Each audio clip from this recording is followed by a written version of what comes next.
मोहतरम साथियों, अस्सलामु अलैकुम वरहमतुल्लाहि ताला वबरकातुहू। बहुत ज़रूरी तबादले ख़याल के लिए आप तमामी लोगों के बीच में हाज़िर हुआ हूँ। एक शख्स जो ख़ुद को बरेलवी कहता है और मुंबई का रहने वाला, मुंबई के कुर्ला का रहने वाला है, जिसका नाम कलीम है। वो कलीम जो पाकिस्तान के कुख्यात भारत विरोधी गतिविधियों में संलिप्त बरेलवी मसलकी दहशतगर्द मुल्ला अशरफ आसिफ जलाली का समर्थक है,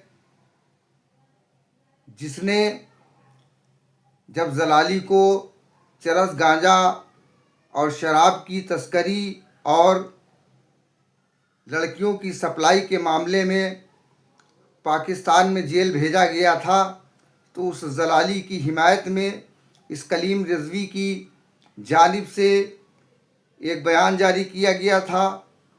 उस बयान में पाकिस्तान का मतलब क्या, ला इलाहा इल्लल्लाह का नारा लगाते हुए, वो नारा जो पाकिस्तान की फ़ौज लगाती है, ये नारा लगाते हुए इसने पाकिस्तान की अज़मतों को और बड़ी फजीलतों को बयान किया था और कहा था कि इस पाकिस्तान को बनाने में उलमाए अहले सुन्नत का बड़ा योगदान है। इसका ये बैकग्राउंड है कि आए दिन ये हर वो हरकत करता है जिससे हिंदुस्तान में फ़िरकावाराना तशद्दुद कायम हो। वो चीज़ें जो हिंदुस्तान में किसी ज़माने में हुआ करती थी, जो सिया सुन्नी फसादात हुआ करते थे, उसमें ये आग लगाने का काम कर रहा है। ये मुल्क हिंदुस्तान है, यहाँ पर मुख्तलिफ़ ख़यालात के लोग रहते हैं। हम एक ऐसे सेकुलर जमहूरी निज़ाम के मुल्क में रहते हैं जहाँ पर सभी लोगों को अपनी बात कहने की मुकम्मल आज़ादी है। पाकिस्तान के पैटर्न पर जिस तरीके की मजहबी बहसें हिंदुस्तान में आयोजित की जा रही हैं, चाहे वो किसी भी जानिब से हों, यजीद के पिता माविया के समर्थन में या यजीद के पिता माविया के विरोध में की जाने वाली कोई भी कार्रवाई जिसकी वजह से तशद्दुद पैदा होता हो, ऐसे कोई भी मुनाजरे, ऐसे कोई भी बहस, ऐसी कोई भी डिबेट, इसकी एक स्वस्थ लोकतांत्रिक देश में कोई गुंजाइश नहीं है। क्योंकि इन बहसों से, इन मनाजरों से सिवाय खुराफात और तशद्दुद के कुछ नहीं होता। माविया के बारे में पिछले 1400 सालों में उम्मत मुस्लिमा में इख्तलाफ है और इसी इख्तलाफ की बिना पर 73 फ़िरके कायम हुए हैं। ये इख्तलाफी मुद्दा जो पिछले 1400 सालों में हल नहीं हो पाया, इसको बहस करके इस मुद्दे को किस तरीके से हल किया जा सकता है, मुनाजरे करके किस तरीके से हल किया जा सकता है, ये मेरी समझ में नहीं आता। मैंने जो रिसर्च की, मैंने जो शोध किया है कि ये फितना जो है माविया के समर्थन का या माविया के विरोध का फितना, ये पिछले 15-20 सालों से में हिंदुस्तान में लाया गया है।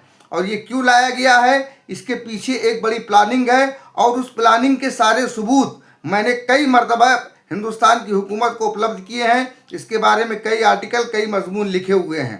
पाकिस्तान के पैटर्न पर मसलकी तशद्दुद को बढ़ाना, पाकिस्तान के पैटर्न पर हिंदुस्तान में जो सूफी विचारधारा के लोग, मौलाई विचारधारा के लोग, जो उदारवादी हैं, जो फतवों में बिलीव नहीं करते हैं, उनका दमन करने के लिए, उनको ख़त्म करने के लिए ये एक साजिश का एक हिस्सा है।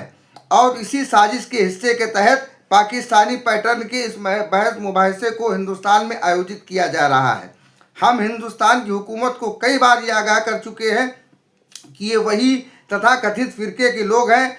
आप हिंदुस्तान की आज़ादी की तहरीक का जब इतिहास उठा करके देखेंगे तो 1924 से लेकर के 1947 तक जो खूनी वारदातें हुई हैं, उन वारदातों में, पाकिस्तान को बनाए जाने में जितनी भी वारदातें हुई, उसमें किस मकतबे फ़िक्र के लोग शामिल थे, ये सारी दुनिया जानती है।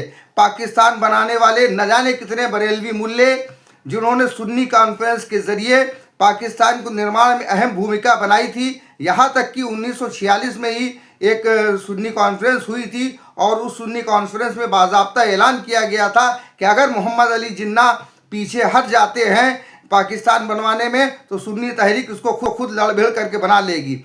ये सारी बातें इतिहास की किताबों में दर्ज हैं कि किस तरीके से जनाजे न दफन किए जाने के फतवे दे दे करके लोगों को मोबिलाइज करके पाकिस्तान को बनवाने में किस फिरके का हाथ था। यकीनी तौर पर तथाकथित बरेलवी कहने वाले फिरके का इसमें बहुत बड़ा हाथ था, और ये बात मैं नहीं कह रहा हूँ, ये बात ये लोग खुद कबूल कर चुके हैं।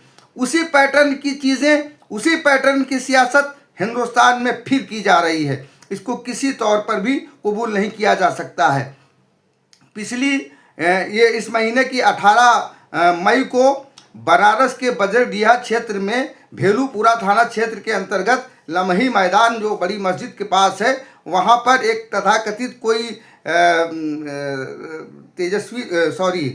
ताजुस्सरिया गुलामान कोई कमेटी है, उसकी जानिब से एक जलसा किया गया था, और उस जलसे में कलीम रज़वी के ज़रिए माविया के समर्थन के नाम पर जिस तरीके से आइम्माए अतहार की उसमें बेहुरमती की गई है, उनके नामों की तजलील की गई है, ये किसी तौर पर भी कबूल नहीं की जाएगी। इसके बारे में मैंने खुद एक लेटर बाज़ाब्ता तौर पर भारत सरकार के गृह मंत्री, उत्तर प्रदेश के मुख्यमंत्री और बनारस के कमिश्नर ऑफ पुलिस और डीसीपी काशी जोन को और डीजीपी उत्तर प्रदेश को ये ख़त लिख करके हमने इस पर कार्रवाई करने का मुतालबा किया है। ये वो शख्स कलीम रज़वी ये लगातार हिंदुस्तान में इस तरीके का तशद्दुद भड़काना चाहता है, और इसके और भी साथी बराती हैं जो लगातार मुनाजरे करके पाकिस्तानियों के साथ मुनाजरे करते हैं और डिबेट्स करके सोशल मीडिया पर बयान जारी करके, वीडियो जारी करके, मुनाजरों का चैलेंज दे करके जिस तरीके से हिंदुस्तान का माहौल ख़राब कर रहे हैं।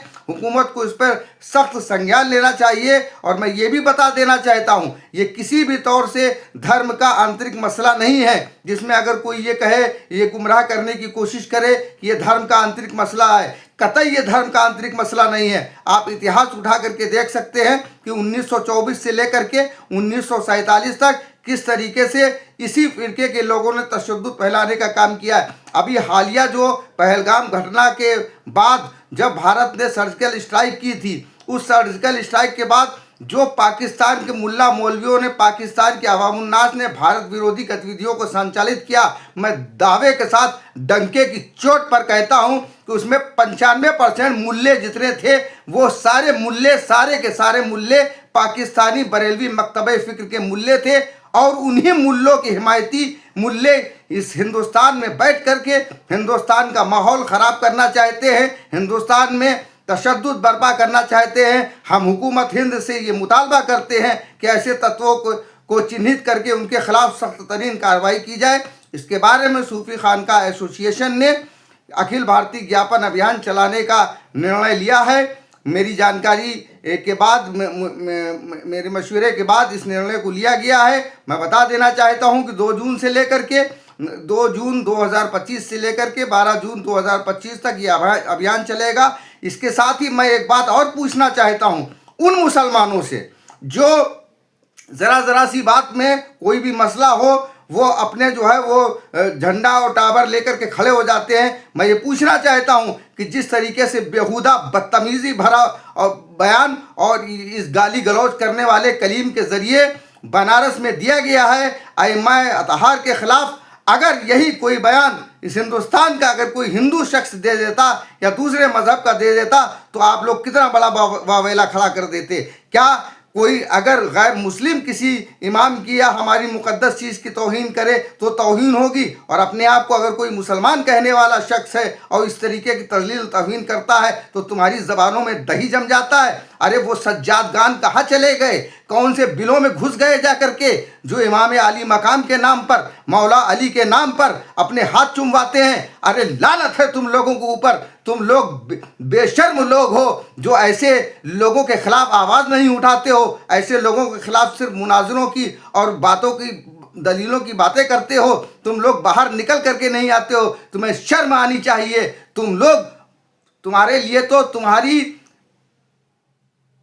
बात करने की तुम्हारे लिए लफ्ज़ नहीं है मेरे पास कि कितने गिरे हुए तुम लोग हो कि तुम्हें बिल्कुल शर्म नहीं आती है कि रसूल करीम सल्लल्लाहु ताला अलैहि वसल्लम की आले पाक की किस कदर तौहीन बराबर की जाती है और तुम लोग खामोश रहते हो। तुम्हें शर्म आना चाहिए। और मैं तमाम सूफी खानका एसोसिएशन के लोगों से यह अपील करना चाहता हूँ कि हम बकरीद बाद में मनाएंगे, उससे पहले हम अपनी इस तहरीक को कामयाब करेंगे ताकि हिंदुस्तान की हुकूमत को तक ये बात पहुंचाई जाए कि ये शख्स जिस कदर हमारे अकीदों को पामाल कर रहा है और हिंदुस्तान में फितना फसाद पैदा करने के लिए, हिंदुस्तान में दंगे फसाद फैलाने के लिए जिस तरीके से कारकर्दगी कर रहा है, इसके खिलाफ सख्त तरीन कार्रवाई की जाए। अभी तो हम ज्ञापन अभियान चला रहे हैं, ज़रूरत पड़ी तो PFI की तर्ज पर इसके खिलाफ यात्रा निकालेंगे और धरने देंगे और जगह जगह हिंदुस्तान में इसके खिलाफ FIR दर्ज कराने का काम करेंगे।